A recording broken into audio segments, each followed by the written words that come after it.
start recording. All right, so I'm just going over the units. Second unit is free body diagrams, forces, vectors, F equals ma, and Newton's third law.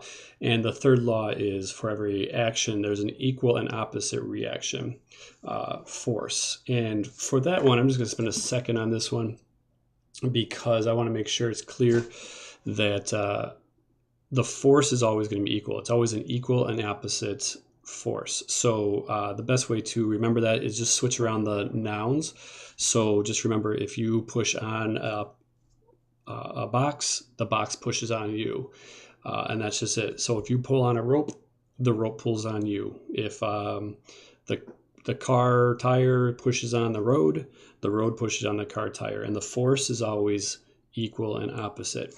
But because of F equals ma,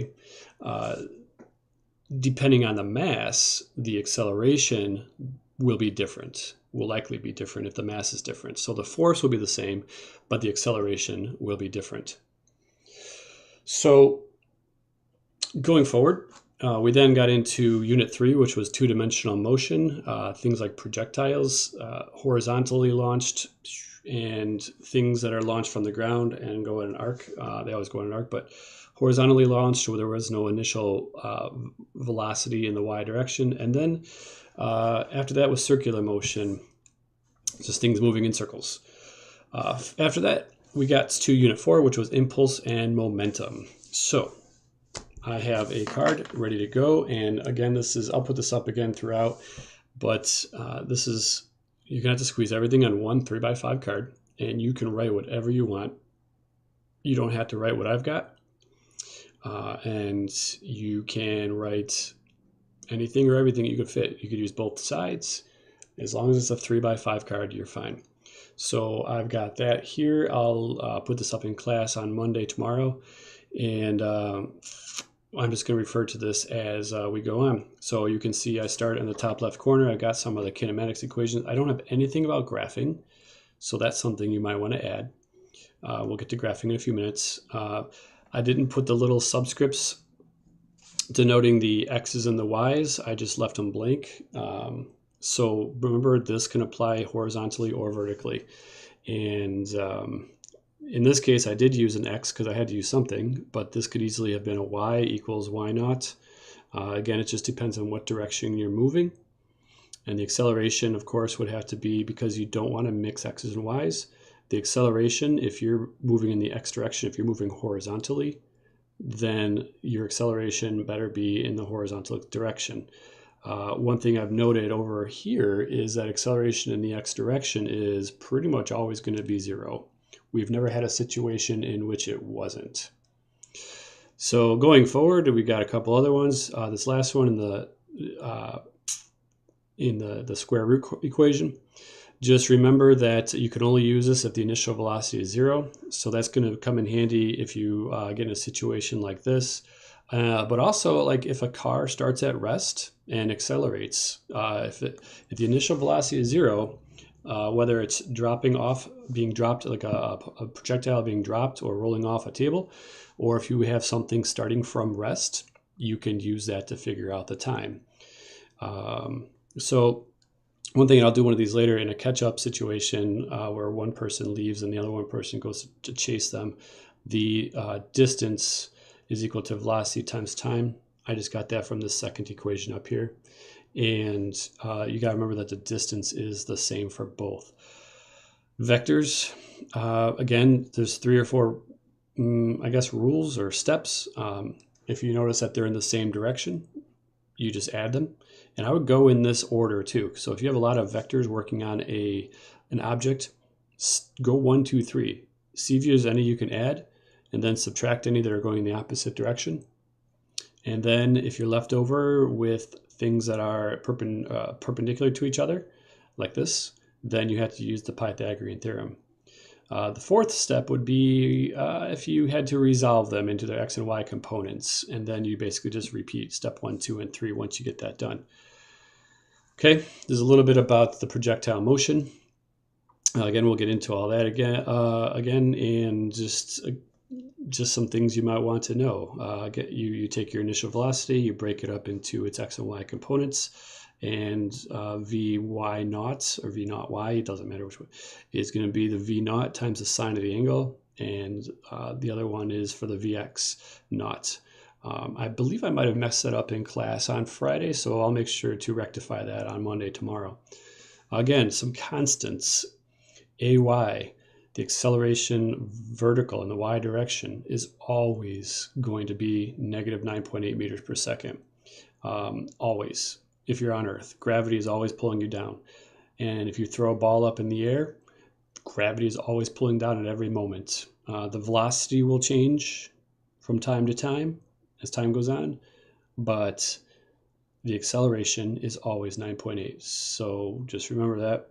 And as I already said, x direction is going to be 0 unless it specifies otherwise, which we haven't really done that. Okay, I'll look over there periodically to see if anybody's got a question in the chat. I do have the other side. Again, I kind of am leaving some room. I wrote a little bit bigger on this side. So write whatever you want. There might be things I didn't think of to write on here, but I just wrote basically the equations. Here's all your circular velocity equations. Again, if you don't know what all those letters mean, look in the notes and find out. Let's see.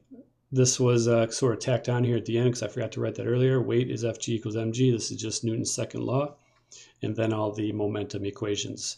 So if you want to have some context, I think I have plenty of room for that, so hopefully you do too. You've got your 3x5 card, and so write whatever you need. So let's get going on the review guide. Put that aside. Make sure this is lined up. I didn't print out, well, I printed out the entire thing, but I have here just a couple of options, not options, a couple of questions that I chose that I thought would be, well, that I feel like I should discuss. So first of all, questions 1 and 2, make very sure you're familiar with all the variables, all the letters. What do they all mean? Okay, if you find yourself forgetting some, write it down. Write down their definition, write down what they mean. You don't want to mess that up. Same thing with these. This is the units, and you want to make sure you could identify everything based on the units. Step 3. Question 3 is rearrange these equations to solve for their various variables that's asking for. That's just algebra, but make sure you can do that. All right. So moving on to some specifics. Unit 1 was kinematics, 1.3. So this is getting into the math first, the kinematics first. And I'm going to kind of skip up to number 9 here because I think number 9 is one of those catch-up questions that I get asked a lot about. And there's a couple things to do. You've got 2 people moving, and so you have to keep track of 2 people. You've got Rod running away from Todd at 2.4 meters per second. So I'm going to write down and make sure I got this in here. The Rod's velocity, so VR for Rod's velocity, is 2.4 meters per second. Okay. Todd chases Rod at 4.3 meters per second. So I guess I can go Todd's velocity is 4.3 meters per second. And Todd gives Rod a 6.4 second head start. So you got to understand, Rod takes off running. Todd gives him a 6.4 second head start and then starts chasing after him at a higher speed. Todd is going to chase and catch up to Rod, and they're going to end up at the same spot. So that's going to be the key in a few minutes. So bottom line is this. We don't know how long they were running, but we do know that Todd chases Rod after giving him a 6.4 second head start. So they started at the same place.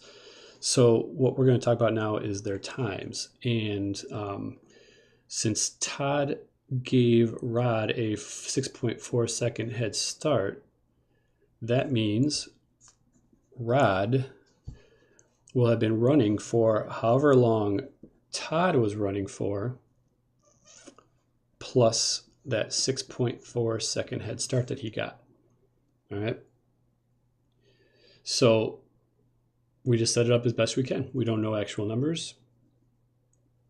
And so that's what we got. And here's the kicker.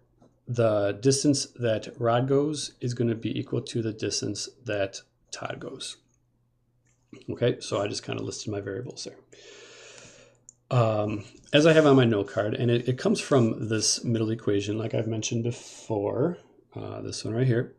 The distance that they travel, their starting position is going to be 0, so we could just drop that. We've got velocity, we sort of have time. Acceleration, they're not accelerating, it's just basically their constant speed, so all this becomes 0. So that's why I ended up with this part of the equation right here, x equals v naught times t. So their distance is whatever their velocity is times the time that they ran for that. So I'm going to just write that down up here. The distance is v times t. Okay, and the thing to remember, that's just a generic equation, so there's no Rod or Todd associated with these. So what I'm going to end up, like I said down here, the distance that Rod goes is going to be equal to the distance that Todd goes. And so what I can do is, well, since they're both the same, I know that, here, I'm going to just do this. Rod's distance is equal to Todd's distance. Well, x is equal to v times t, and x is equal to v times t. So I don't know x, but I do know v and I kind of know t. So instead of saying x, I'm going to say, well, Rod's velocity times his time is going to be equal to Todd's velocity times his time. And now I can start looking back at my variable list and start plugging actual numbers in. So I'm going to do that over here. Scooch that over a tad. Not a tad, a tad. And Rod's velocity is 2.4 meters per second. So again, I keep saying that word. You can keep track of how many times I say the word again. 2.4 meters per second is VR. And the time, I'm not seeing any chats, but I'm also, yeah, I'm just going to keep going. All right, so times, okay, TR, or Rod's time is, we already said, is equal to T plus 6.4 seconds. And that's equal to VT, which is 4.3 meters per second, times Todd's time. And Todd's time is just Todd's time. We don't know what it is. We don't know anything except it's Todd's time. And that leaves us with a number, a variable, a number, and the same variable. So we're down to one variable, which is very good. That's what we want. So all we have to do now is solve this. And effectively, it's the same thing as if it's just algebra now. So we're going to have to distribute this, and we're going to have to multiply these. And then we're going to have to solve for t. So we have 2.4 meters per second times Todd's time plus, get my handy dandy calculator, 6.4 times 2.4, that seems is 15.36. But mister, should we round? No, not till the end. And that is, well, meters per second times seconds, is this going to be meters? No, seconds. Yeah, no, it's meters because the seconds cancel out. That's actually a good thing. Okay, so then, that doesn't seem right, but we're going to keep going. Equals 4.3 meters per second times Todd's time. All right, and we want to get time by itself. So let's see, looks like we should probably subtract 2.4 TT from both sides. So minus 2.4 meters per second, T, minus 2.4 meters per second, TT. So we're going to end up with 15.36 meters equals, so 4.3 minus 2.4, 1.9. Can I do that in my head? Probably. Do I trust myself to do it under a slightly stressful situation like live streaming or a final exam? No. Anyway, I'm left with meters per second, and that is times time. So when in doubt, use a calculator is what I'm trying to say. Okay. So we still want to get TT by itself. Looks like we're going to have to divide both sides by 1.9 meters per second. Squeeze that in there. Is it still on the screen? Sure is. 1.9 meters per second. Okay, good. Our meters are going to cancel out. We're going to be left with seconds. So this cancels out, and we're left with, that just goes over here. So let's see, 15.36 divided by 1.9 gives me 8.08. So now I'm going to round. So 8.1. And like I said, the meters cancels out. You got it's a denominator on a denominator, which basically makes it become seconds on top. And that is Todd's time. So Todd's time is 8.1 seconds. And so after he starts, that's when he catches up with Rod. Okay. Let me start a slightly different, let me start the actual Twitch app, because just to make sure I'm running off the browser and it works, but I just don't trust it very well. Okay. Yeah, we're good. So I'll make sure things are going well. So anyway, the trick there is just to remember that here. I got highlighters out just for this particular thing. That made it much worse, but I think it's still clear. There you go. That's the key right there. Also, a slightly less important thing is just setting up the times in terms of each other, because you don't know one person's time, so you just set it up. All right. Moving along. No questions.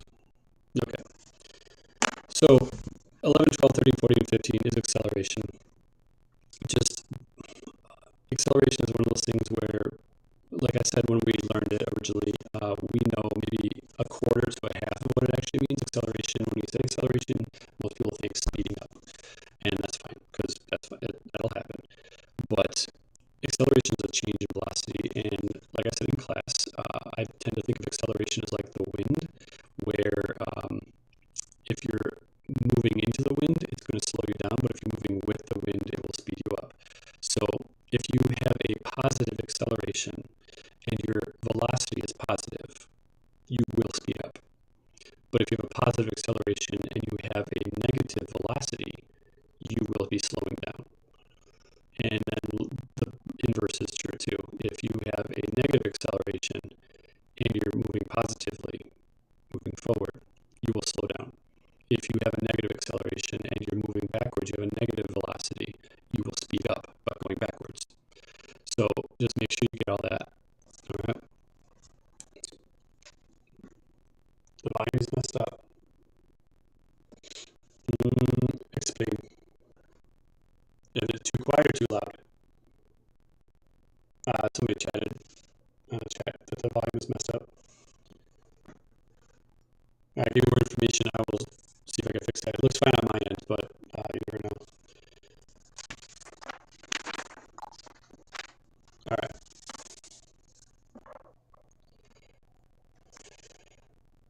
So, graphs. I'll speak louder. How about that? A couple things about graphs is, and you can make yourself a cheat sheet on this one if you want to add it. There's a couple things, and I'll put it on the board. I put it on the board in the third period. I'll put it on the board in the second period on Monday. There's only a few things you can do. You can find position. Position. You can find velocity. And you can find acceleration. Well, possibly all these, or some of them. Acceleration. Okay. And if you have a position time graph, so an xt graph, then to find position,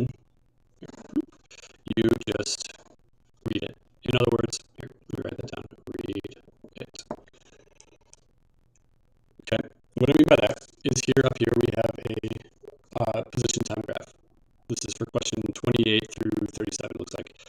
And if I want position, you just read it. Literally, you just go over and up to see what the position is. Okay, that's what I mean by read it. Find the position. If you want velocity, you have to find slope of that section. So like I would find if I wanted velocity at any point in this, any time in this particular, graph, just find the slope of this line segment, and that'll be how you find velocity. Very important when we have, you get past a certain point. If you kind of cheat and you're just like, well, it looks like 4 divided by 11, you're not going to get the right answer. It's going to be wrong. That'll be like, well, I'm not going to get into what it would be, but find the slope of that entire line segment. Okay. If you want acceleration, well, you can't. At least you can't. So let's not worry about that. Okay. And I'm going to fill this in with a VT graph. And let's look at this. So here we have a velocity time graph, and it's a better one. Yeah, here it is. So we have a velocity time graph on the next page, 40 to 41 and all that. If you want to know position on a velocity time graph, you have to find the area under the line. All right, I'm not going to get an acceleration. I'll just leave it at those two. So if you want position, you have to find the area under the line. So for this question, let's see, which one do they ask that for? Displacement, position, change of position is displacement. This is where the volume is glitchy. Oh, crud. All right. I'm seeing 2 chats talking about my volume. When I tested earlier, it was fine, but let me know, like, what do you mean? Like, what can I do to make it better? Too quiet, too loud, too... All right. Am I cutting in and out? All right.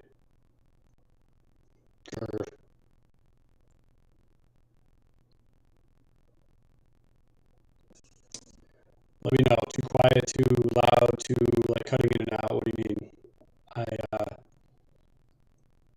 It's choppy.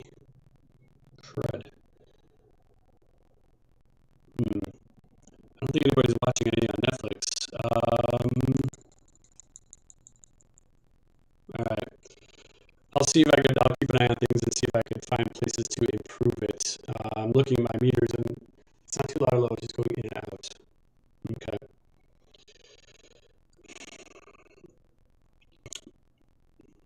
All right. It looks fine on my end. It's not too loud, too low, just going in and out. All right. I don't have a backup. Well, no, the backup ones are worse. Is it like killing it? Is it like breaking the game? Like, can you not, like, is it so you can't understand me at all, or what?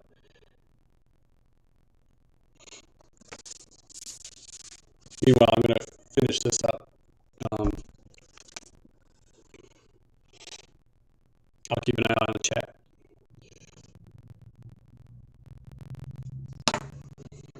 Actually, hang on a second. I'm just going to chat here. Well, you know what? No, I'm just going to continue. Can understand you. It's just bad. All right. I apologize about that. It seemed fine to my thing. I will look into why that might be going on in the future. So I'll continue, and sorry. I'll do what I can in the future. I'll see if I can get a better microphone or something. Well, all right. Let's see. Where were we? Velocity. Oh, for a velocity, you read it. And what I mean by that is sort of like before. Well, I'll get to that in a second. And for acceleration, you will find the slope. Okay? So that's something that you might want to add to your index card. But I didn't put it on mine. So up to you. Again, I wrote it on the board once in 3rd period, and I'll write it on the board 2nd period tomorrow. But I'm going to use that right now. I'm going to show you. So, like, for example, number 40, the velocity at 25. I mean, you literally just go over and up. You're going to see it's about 100 around 25 or so. The acceleration of the object at 25 seconds, well, you have to find the slope. So I find the slope of letter C. And then the displacement, that's when you have to find the area under the line between 10 and 20. So what I would have to do is literally just find the area of this triangle, 1/2 base times height. And then I would have to add that to the area of this rectangle right here. And that's just base times height, or length times width, however you want to say it. All right, so I'm going to assume you know how to do that kind of stuff and just go on with that. There's videos I made earlier about that, but I want to get on a little bit. That's how you do it. That's the gist of how you deal with position time graphs and velocity time graphs. Okay, but the other thing that you have to understand is just being able to read it, just being able to look at it and understand. All right, look at this graph right here. All right, understand if it's above, if the positive velocity is moving forward. So here, moving forward, here it's getting closer to 0 and it's slowing down. And then it goes negative, which means it's going backwards. And then it seems like it changes direction, but that's not what's happening here. Right here, it's still going backwards. It's still going backwards, but it's slowing down. So going backwards this whole time. In fact, you know what? I'm going to peakify that. That is going backwards, okay? The whole time. It's not, it looks like it might be changing direction, but it's not. It looks like it's changing direction here. It's not. It's going forward, forward, forward, forward, forward. It's just going faster, faster, faster. And then it's still going forward, slowing down, going forward, slowing down, going forward. Okay, so make sure you're able to look at a graph like that and understand it. So, all right. All right. So, that's what these are getting into here. All right. So try these out on your own. But again, we've got our position time graph, our displacement or distance time graphs. We have our velocity time graph and acceleration. You know, again, it's like, think of it like the wind. It's a little tough for that one, but mostly focus on position and velocity time graphs. So going backwards, getting faster. Going backwards, getting faster, and then going backwards, getting slower. Velocity time graph, or I'm sorry, this is not a velocity time graph, it's a distance time graph, a position time graph. Staying still, moving backwards, staying still. This one's moving backwards the entire time. Moving backwards the entire time. Going faster, moving backwards. Constant speed going backwards, and then still moving backwards, slowing down.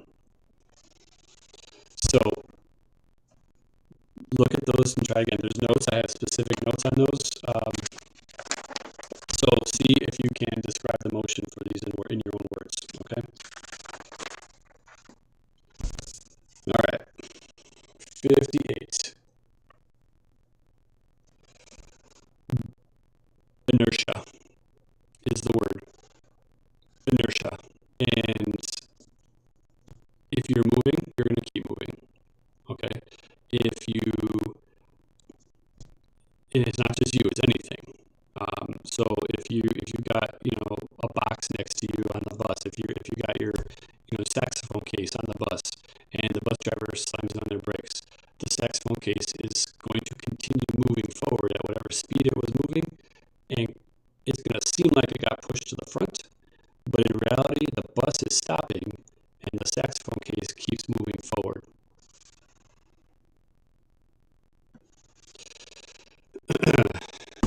That bad, huh? Robot Mr. Turn. Anyway, so let's see here. 75. Picture. Calculate the weight of the picture in newtons. All right. So this one is getting into Newton's laws and weight and gravity and all that stuff like that. And the picture is hanging there motionless, and you got to understand that the sum of all the forces in a situation like that is going to be equal to 0. So in other words, like this,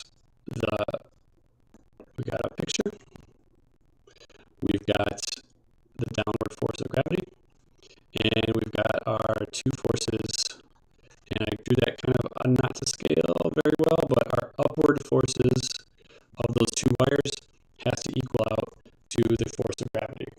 And that's what we're going to focus on when we try to solve this. So it's pretty straightforward once you get the hang of it. Again, all you got to do is just look. It's even like here. So I'm just going to draw a triangle really quick.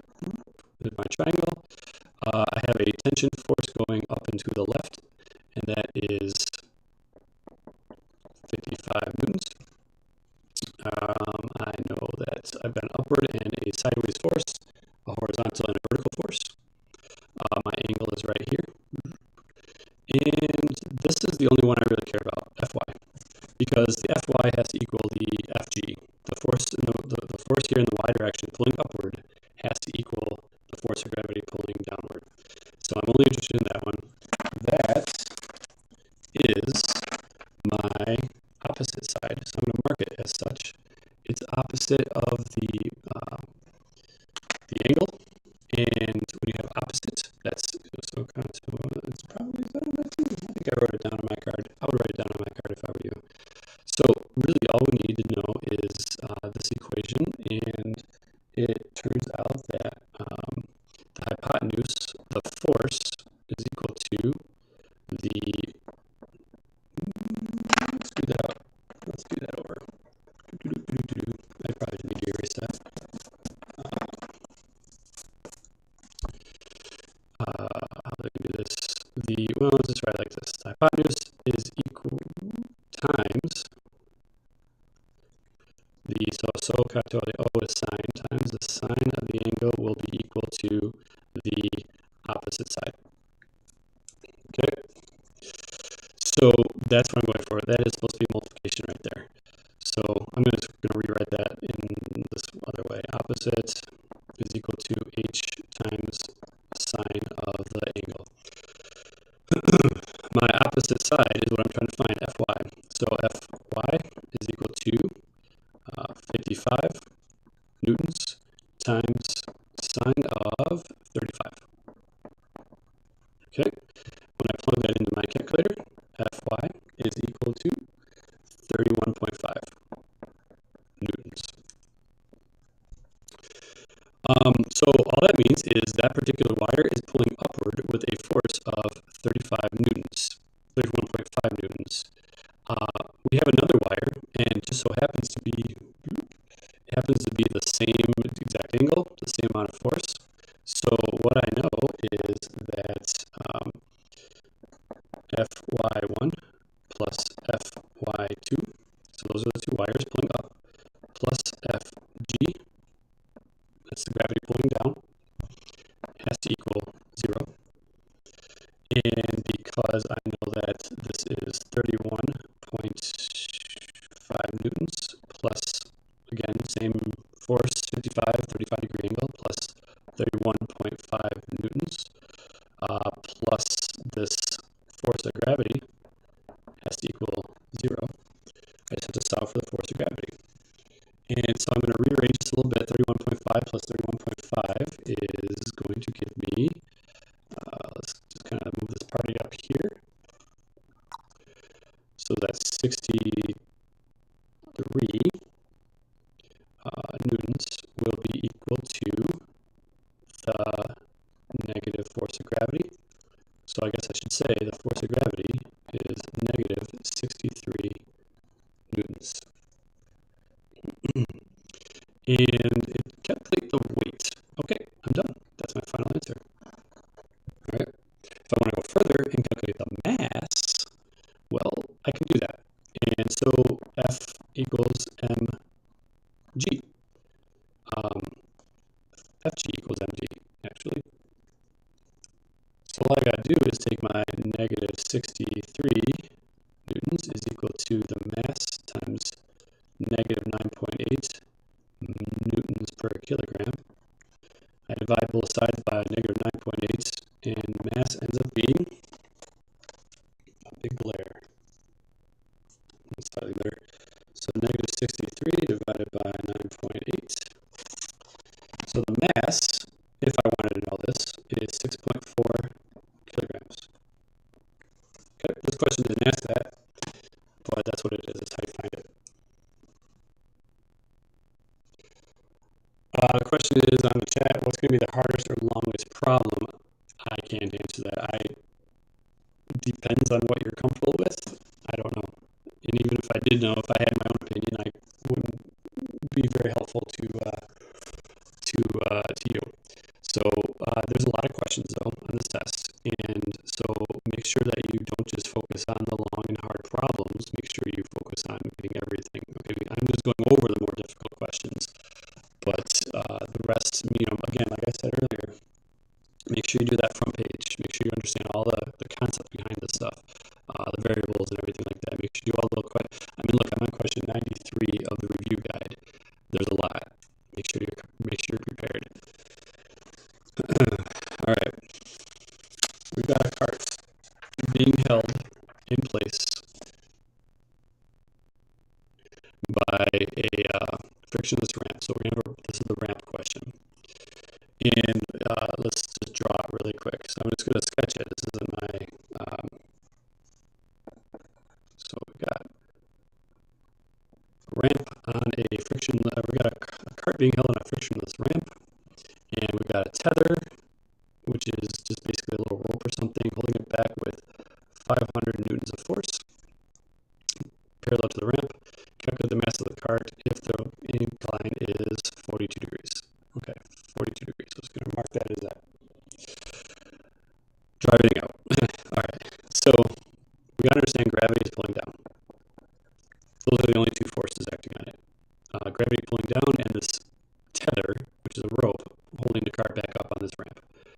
But obviously that's not very helpful to us. So I'm going to draw a free body diagram, but I'm going to draw it at an angle, just like it is on the thing. And I got a box. I've got gravity pulling down. And I drew that in the wrong spot. So careful with that. Don't do what I just did. Make sure you draw it in the other spot, because what really matters, what can be helpful, is to understand that we have this, we got to resolve the FG, we got to resolve this FG into its perpendicular and parallel components. So this is going to be the force of gravity perpendicular to the ramp. This is going to be the force of gravity that's parallel to the ramp. Okay? Oh, there was another force. I apologize. I missed one. There's going to be this normal force. Okay? Normal force. That's the force of the ramp pushing it back up. And that's mildly important because that's what's going to be balanced out by this parallel force of gravity, or sorry, the perpendicular force of gravity. So this is going to be our F normal. And then our 500 newtons is going to be pulling back with the same amount of force as the parallel force of gravity. So everything's balanced out. So the 500 is balanced out by this force of gravity, the parallel, and the normal force is balanced out by this perpendicular. How many questions though? A lot, 70 maybe, 70 something.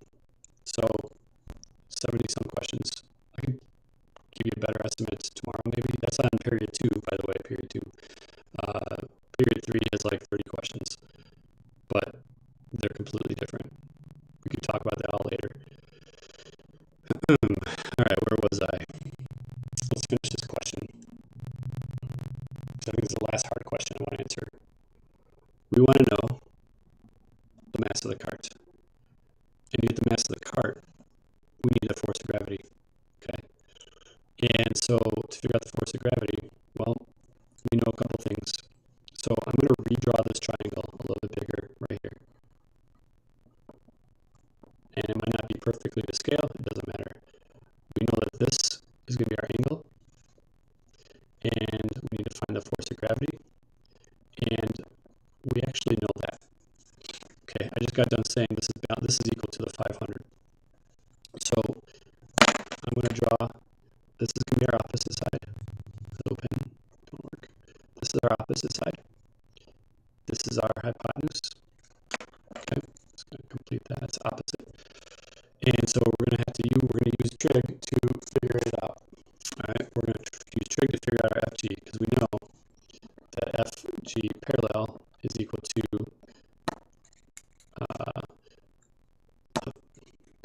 the force of tension, which is equal to 500 newtons. And to do this, basically, we got to understand that SOHCAHTOA. So we got an opposite side here. So sine of the angle is equal to opposite over hypotenuse, and you don't have to work all this out. But basically, what this means is, if we rearrange this, the hypotenuse, which is what we want, is equal to the opposite over the sine of the angle. And if we start replacing things, hypotenuse is FG, which is what we're trying to find. The opposite side is 500. And the sine of 42. Then it turns out the force of gravity, 500 divided by sine of 42, is I got 747.2 newtons. And that's the force of gravity pulling it down. Okay, straight down. That's how much weight the cart has. So, paying attention, this part right here is sort of the key to this. Okay, and understanding that everything's balanced. Okay, I'm not done yet because now I have to go. I'm just going to put a little squiggly line here. So FG equals mg. We want to find the mass of the cart. So we got to do mass is equal to, I just divide both sides by g. And so the mass is going to be the force of gravity divided by gravity. So mass is equal to 747.2 divided by, well, 9.8. Everything's negative, but we kind of neglected that because it's all going downward. Newtons per kilogram. And so the mass is going to be, let's double check, divided by 9.8, 76.2 kilograms.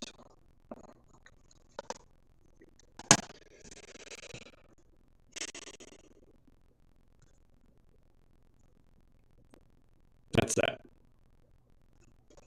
He says, put that up there. Let's see if we squeeze that up on the screen. All right. So get a good look. Let's see if I cut the glare. Okay. So take a good look and just be ready for that type of question tomorrow. Make sure you get solve it yourself. And yeah. Okay. So that's all I have. I'll put my note card up here. And it's two sides, unfortunately. So put the other side up. So that's about it. Any questions that you want to ask me right now, I will wait like a minute or two and see if anybody comes up with any questions on chat. As for the number of questions on the test, 77 questions on the period 2 test. Okay, most of them are going to be pretty straightforward and small, but just to test your understanding. I mean, it's an entire semester, and there's a lot of little concepts. The types of stuff like that I just went over tonight are the bigger concepts, the bigger procedural stuff.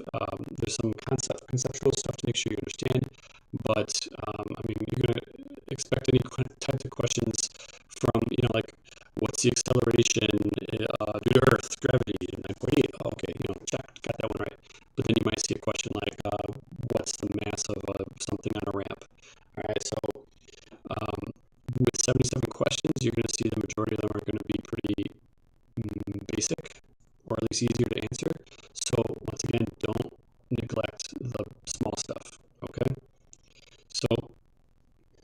not seeing any questions and making sure I didn't miss any on the remind. You guys have a wonderful evening, and I'll see you tomorrow. I'm going to post this on YouTube right now.